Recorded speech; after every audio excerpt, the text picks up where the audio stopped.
semuanya, selamat datang di Kreatif Channel. Ini lihat teman-teman ya, di depan ada kabel fiber optik, ada tiang. Jadi di sini saya sedang berada di dekat jalan raya. Nah ini misal mau langganan internet fiber ini memungkinkan banget karena tiangnya di depan, maksudnya kabel jaringan itu deket banget. Nah tapi di rumah saudara ini ya anggap aja kita rumah klien ya, etok-etok atau pura-puranya. Ini masih saudara sih. Ini saudara ya, bukan masih tapi saudara nih. Nah kita malah pilih cara ribet ya. Kita bukan langganan plat merah tapi kita bikin wifi sendiri dari STB Open WRT dan modem E3372. Nah ini kedip-kedip hijau, ini artinya ada internet ya. Dan ini itu udah jalan 4-5 bulan dan alhamdulillah masih aman. Jadi ini nggak ada router tambahan, ini cuma kayak gini doang. Untuk modemnya itu mode firmware, udah ada WhatsApp dan udah bisa Loxel ID. Dan untuk per bulan itu cuma 25 ribuan lah.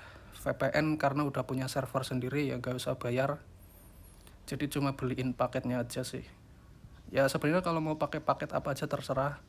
Ini cuma saya menggambarkan atau ngasih tahu ke teman-teman bahwa pengeluaran sebulan ya segitu. Nah, ini kita pantau untuk modemnya di Huawei Web UI ya. Nah, tuh ini adalah modem E3372 yang kita mod pakai firmware yang udah pernah kita share di video sebelumnya. Jadi ini udah ada fitur Loxel ID, Lock PCI ya, teman-teman bisa lihat.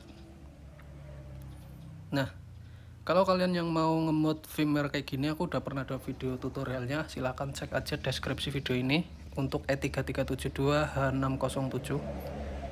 Nah, ini ada fitur WhatsApp. Nah, ini lagi di disable. Biasanya sih aku pakai reconnect, kemudian di sini diisi IP book. Kalian pakai book apa, diisi aja di bagian IP ini.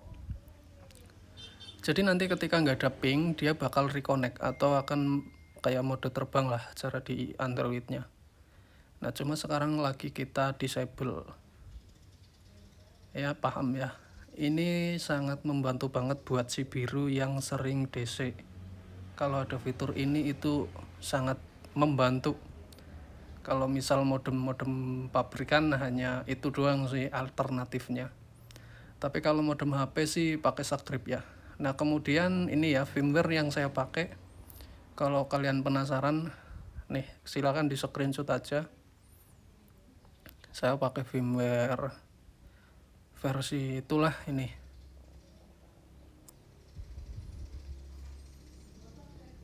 Nah udah kelihatan ya. Nah pokoknya ini udah pernah aku share semua sih di YouTube Kreatif. Cek aja deskripsi. Nah kemudian kita akan pantau untuk YACD panel. Kita buka root.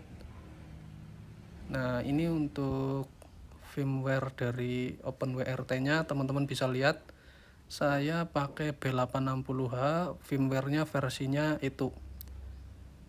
Nah ini firmware ori ya, cuma paling dimodif beberapa di dalamnya, maksudnya ditambah-tambahin tool atau apa kayak gitu doang sih. Selebihnya nggak diutak-atik. Nah kemudian untuk YACD panelnya saya pakai config sendiri dari Kreatif, saya pilih manual ping. Nah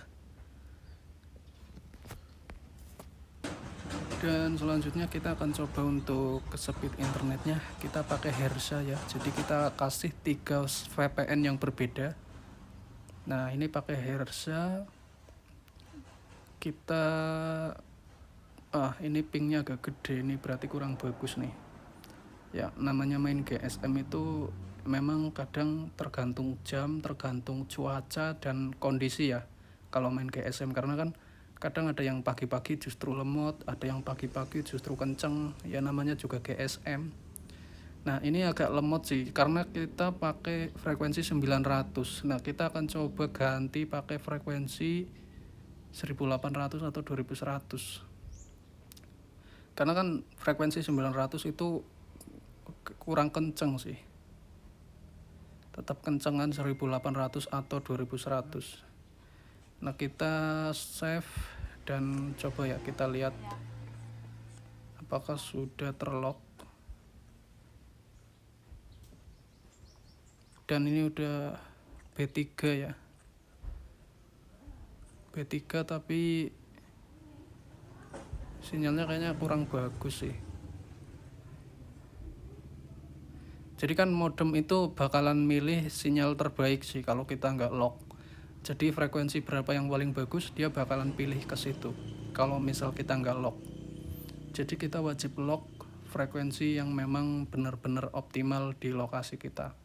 Jadi kita harus tes satu-satu frekuensi mana yang paling bagus, yang paling speednya kenceng dan stabil, nanti kita lock di situ. Kalau hanya mengandalkan auto, maka speednya sewaktu-waktu naik turun. Nah, ini malah justru parah ya. Ini band 1 malah parah speednya. Bukan speednya, sinyalnya maksudnya. Nggak hijau malah merah guys. Sorry ya, ini ngerekamnya aku nggak pakai tripod, jadi goyang-goyang dan mungkin nggak kelihatan, tapi ya itu ya band 1 malah jelek banget di sini ternyata. Dan di speed test juga nggak jalan kayaknya sih nih, malah internetnya. Karena sinyalnya sangat parah, itu merah malah justru. Nah iya sih, malah nggak nyala ya. Tuh. Nah tuh ya, karena dia sinyalnya merah guys. Nah kita akan ini aja ya, kita akan ganti frekuensi ke frekuensi yang lain 1800 sih. 900 tadi bagus tapi speednya kurang oke, jadi kita pilih yang di 1800. Nah ini mudah-mudahan sih lebih bagus speednya ya, kita coba aja. Nah setelah di lock kita cek apakah udah ke lock. Dan nah ya ini lumayan ya, hijau-hijau kuning, nggak kayak tadi merah-merah. Itu parah banget sih tadi speed, maksudnya sinyalnya parah daripada ini. Nah kita akan coba speed test. Nah ini udah connect guys. Nah kita dari server Hersa dulu ya. Jadi di Kreatif ada 3 server untuk sekarang. Buat teman-teman yang minat silakan langsung aja order di Kreatif VPN Premium. Nah entah ini speednya mentok di sini, entah belum ada tambahan router ya. Karena setiap saya ngecek speed internet di STB di sini itu speednya mentoknya di 20 sampai 25. Tapi kalau misal ditambah router saya belum ngecek pasti apakah bisa naik atau enggak. Karena ya, seperti yang kita tahu bahwa WiFi STB itu kurang bagus ya, kurang optimal. Jadi kemungkinan kalau ditambah router dia bakal lebih maksimal, mungkin speednya bisa nambah lebih maksimal lagi. Nah itu Hersa ya guys ya. Nah kemudian kita pilih ke Nusa. Nah Nusa, nah kita akan cek Nusanet. Kalau Nusanet itu dia itu karakternya pingnya agak gede guys daripada Hersa. Pingnya agak besar, cuma dia bagus kalau buat streaming lancar ya. Kalau Hersa kadang ada situs-situs keblokir. Kalau Nusa itu aman sih biasanya Nusa, cuma ya itu pingnya agak gede. Nah ini agak lemot, ini bukan dari VPN tapi namanya main GSM pasti naik turun. Nah kita ulang ya biar fair. Nah kita buka speed test, kita ulang lagi guys. Kadang memang speed test itu bukan menjadi sebuah acuan sih, cuma sebagai testing yang nggak bisa dijadikan akurat juga. Karena kadang di speed test nggak kenceng, buat download kenceng ada juga ya. Karena kan namanya VPN, kadang dari penyedia, dari ISP-nya, dari servernya, dia itu memang ngeblokir speed test supaya si usernya itu nggak sering-sering speed test. Bukan berarti di speed test lemot, VPN-nya lemot, belum tentu. Kadang speed testnya itu memang diblokir dari sananya, di limit supaya servernya nggak down. Karena kan orang main internet kalau speednya kenceng bawaannya pengennya nyepi tes terus. Nah itu bikin server down sebenarnya. Nah ini PT IKD atau ini server IKD ya, tuh lemot banget kan IKD. Itu bukan dari VPN-nya, kadang memang seperti itu. Nah kita buka lagi, kita tes keduanya, pasti beda. Ya namanya main GSM apalagi inject, ya pasti kayak gitu, bakal naik tuh. Nah kan naik, dia naik ya sama sih, paling di kisaran 15-20. Sama kayak Hersa, Nusa sama sih sebenarnya. Jadi VPN-nya itu semua itu kecepatannya sebenarnya bisa sampai 1 gigabit per second. Cuma masalahnya device-nya kuat apa enggak, kondisi sinyalnya bagus atau enggak, BTS-nya bagus atau enggak. Nah, kemudian kita tes YouTube. Nah, ini pakai IKD. Jadi kadang di grup itu sering ngeluh IKD atau ada yang bilang, "Bang, kok speednya kenceng buat buka YouTube nge-lag ya?" Nah, biasanya kalau nge-lag gampang sih. Coba kalian tes pakai VPN server lain. Kalau pakai server lain sembuh, artinya VPN-nya yang bermasalah. Tapi ketika dipakai VPN yang lain juga sama, YouTube-nya nge-lag, sering buffer padahal speednya kenceng, itu berarti bukan dari VPN tapi dari konfigurasi. Contoh kayak misal settingan DNS, settingan firewall, atau firmware, atau versi open class, itu ngaruh guys. Makanya kadang orang-orang yang join di grup VPN Carry Active yang ngalamin kayak gitu, mending di burning aja pakai firmware dari Carry Active. Firmware ini itu udah aku pakai sendiri dan lancar. Contoh nih di video ini ya, kalian tadi lihat ya, lancar ya, buat buka short, buat buka YouTube, buat download di Play Store pakai IKD.